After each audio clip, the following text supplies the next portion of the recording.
Pasca dibakar massa, kondisi gedung DPRD Kota Makassar alami kerusakan parah. Selain gedung, kerusakan fasilitas juga terjadi pada kendaraan yang terparkir. Tanpa adanya pengawalan dari aparat, massa masuk ke kantor DPRD Makassar dan membakar kendaraan yang terparkir hingga berujung gedung DPRD Kota Makassar.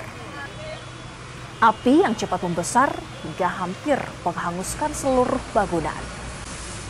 Pasca kerusuhan di kantor DPRD Makassar, BPBD Kota Makassar mencatat puluhan kendaraan roda 2 dan 4 terbakar. Sementara korban meninggal 3 orang dan 5 orang lainnya jalani perawatan di rumah sakit di Kota Makassar. Untuk kerugian kendaraan di DPRD Kota Makassar ada 67 unit mobil. Untuk kendaraan roda 2 ada beberapa juga, cuma kami belum bisa pastikan karena beberapa bangkai motor kendaraan roda 2 semalam sudah diambil warga.